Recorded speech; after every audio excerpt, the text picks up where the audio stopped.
Doctor Sreevarma ஆயுள் தரும் ஆயுர்வேதா அறுவை சிகிச்சையில்லா குணம் ஆயுள் கால நிவாரணம். Branch express courier private limited domestic international cargo உங்கள் இல்லம் தேடி வந்து கொரியர் புக்கிங் டெலிவரி செய்து தரப்படும். பாட்டாளி மக்கள் கட்சியின் தலைவர் பதவியில் இருந்து அன்புமணி நீக்கப்பட்டுள்ளார்.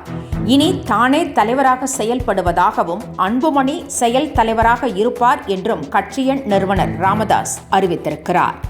பாமக கடந்த காலங்களில் தொடர்ந்து தோல்வியையே சந்தித்து வரும் நிலையில் பாமக நிறுவனர் ராமதாஸுக்கும் தலைவர் அன்புமணிக்கும் இடையே உரசல் இருந்து வந்தது.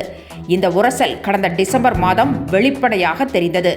இளைஞர் அணியின் நிர்வாகியாக முகுந்தன் நியமிக்கப்பட்டதற்கு அன்புமணி எதிர்ப்பு தெரிவித்ததால் அவரை அங்கிருந்து வெளியே போகும்படி ராமதாஸ் கூறியது பரபரப்பை ஏற்படுத்தியது. இந்நிலையில் இனி தானே தலைவராக இருப்பேன் என்று ராமதாஸ் அறிவித்திருக்கிறார். அன்புமணி மாற்றம் செய்யப்பட்டதற்கு பல காரணங்கள் இருப்பதாகவும் ஆனால் அவற்றை படிப்படியாகத்தான் வெளியே சொல்ல முடியும் என்றும் ராமதாஸ் கூறியுள்ளார். செய்தியாளர்களை இன்று சந்தித்த ராமதாஸ் அன்புமணி இனி செயல் தலைவராக இருப்பார் என அறிவித்திருப்பது அரசியல் அதிர்வலைகளை ஏற்படுத்தியிருக்கிறது. இது குறித்து சுருக்கமாக விளக்கமளித்துள்ள ராமதாஸ் 2026ஆம் ஆண்டு தேர்தலில் இளைஞர்களை வழிநடத்தவே இந்த முடிவை எடுத்திருப்பதாகவும் பொதுக்குழு செயற்குழு உறுப்பினர்களுடன் கலந்து ஆலோசிக்கப்படும் என்றும் தெரிவித்திருக்கிறார். தமிழக பாஜகவின் தலைவர் ரேஸில் வானதி ஸ்ரீனிவாசன், நயினார் நாகேந்திரன், தமிழிசை சவுந்தரராஜன் ஆகியோர் இருந்து வந்தனர். இந்நிலையில் பட்டியலில் புதிதாக ஒருவர் சேர்ந்திருக்கிறார். தற்போது ஆனந்தன் ஐயாசாமி இடம் பிடித்துள்ளார். இவர் தொழிலதிபர் ஸ்ரீதர் வேம்புவுக்கு நெருக்கமானவர் என்று கூறப்படுகிறது.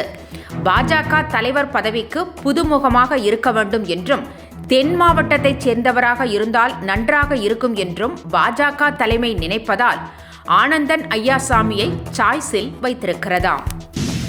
அதிமுகவின் ஐடி விங் தன்னை கெஸ்ட்ரோல் அரசியல்வாதி என விமர்சித்ததற்கு சைதை துரைசாமி பதிலடி கொடுத்திருக்கிறார். 2017ஆம் ஆண்டு இபிஎஸ் ஓபிஎஸ் இடையே கட்சி மற்றும் ஆட்சி அதிகார பகிர்வில் பிரச்சினை எழுந்தபோது தான் அதை தீர்த்து வைத்ததாகவும் அப்பொழுது மட்டும் தனது முக்கியத்துவம் தெரிந்ததா என்றும் கேள்வி எழுப்பியுள்ளார். அதிமுகவின் எதிர்காலத்தை நினைத்து பாஜகவுடன் கூட்டணி பேசியதாகவும் அவர் விளக்கமளித்திருக்கிறார். ஆளுநருக்கு உச்சநீதிமன்றம் அளித்த தீர்ப்பை ஏற்கவே முடியாது என்று புதிய தமிழகம் கட்சித் தலைவர் கிருஷ்ணசாமி தெரிவித்துள்ளார். ஆளுநருக்கு இருக்கும் அதிகாரங்களை பறித்துவிட்டால் அவர் பொம்மையாக செயல்படும் நிலை ஏற்படும் என்றும் கிருஷ்ணசாமி கூறியுள்ளார். அரசியல் சாசன அதிகாரிகளை நீதிபதிகள் கையில் எடுத்திருப்பதாகவும் அவர் விமர்சித்திருக்கிறார். தங்கம் விலை மீண்டும் கடுமையாக உயர்ந்துள்ளது.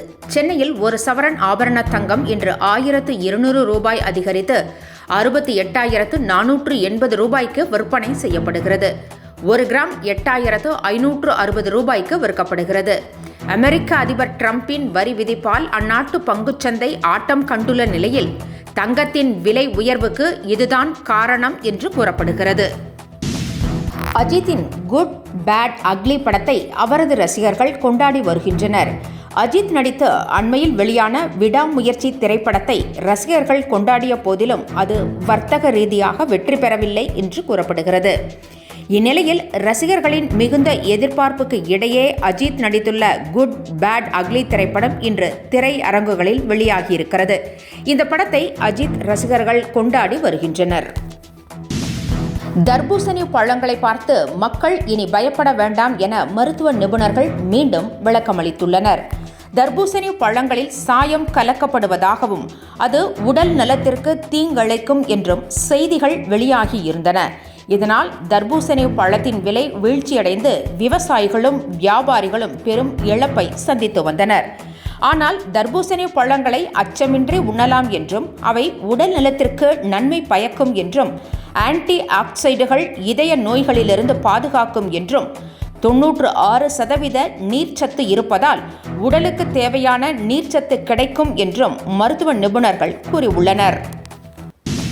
வட தமிழ்நாட்டில் ஏப்ரல் 11, 12 ஆகிய தேதிகளில் வெப்பம் கடுமையாக இருக்கும் என்றும் ராயலசீமா உள் கர்நாடக பகுதிகளிலிருந்து வெப்ப அலை தமிழ்நாடு நோக்கி வர வாய்ப்பு என்றும் தனியார் வானிலை ஆய்வாளர் பிரதீப் ஜான் தனது எக்ஸ் தளத்தில் பதிவிட்டுள்ளார்.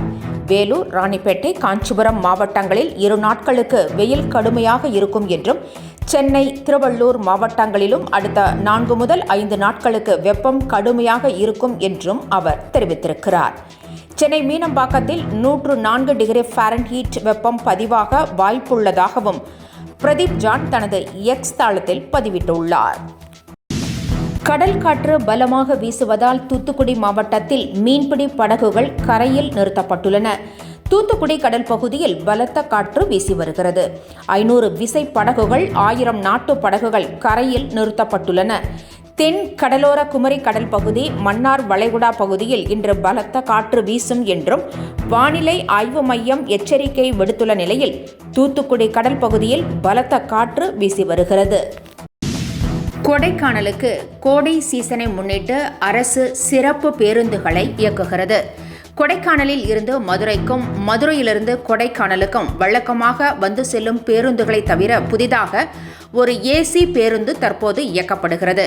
இதேபோல கொடைக்கானலில் இருந்து சென்னைக்கு கூடுதலாக ஒரு பேருந்தும், சனி, ஞாயிறு ஆகிய நாட்களில் கூடுதலாக 2 பேருந்துகளும் இயக்கப்பட்டு வருகின்றன. வரும் 20ஆம் தேதிக்கு பிறகு கொடைக்கானலில் உள்ள இயற்கை எழில் காட்சிகளை காண்பதற்கு அரசு சிறப்பு சைட் சீயிங் பஸ்கள் இயக்கப்பட உள்ளன. குறைவான கட்டணத்தில் அரசு பேருந்தில் சுற்றுலா இடங்களை கொடைக்கானல் வரும் சுற்றுலா பயணிகள் கண்டு ரசிக்க முடியும்.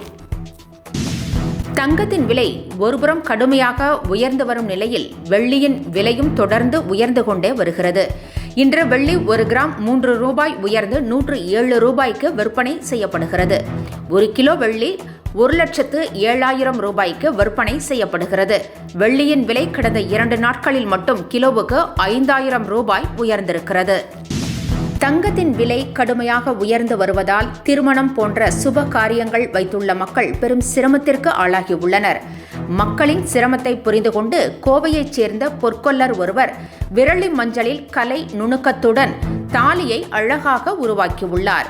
இந்த விரலி மஞ்சள் தாலிக்கு ஆர்டர்கள் குவிகிறதாம். தங்கம் வாங்க முடியாமல் வசதி இல்லாமல் இருக்கும் ஏழை எளிய மக்கள் மஞ்சளை கோர்த்து தாலியாக அணிவது வழக்கம். இந்நிலையில் கோவை பொற்கொல்லர் ராஜா உருவாக்கிய விரலி மஞ்சள் தாலி மிகுந்த வரவேற்பை பெற்றுள்ளது. என்றும் உங்களுடன் மை இந்தியா. முக்கிய செய்திகளை உடனுக்குடன் தெரிந்து கொள்ள சப்ஸ்கிரைப் பண்ணுங்க, பெல் பட்டனை பிரஸ் பண்ணுங்க. என்றும் உங்களுடன் மை இந்தியா.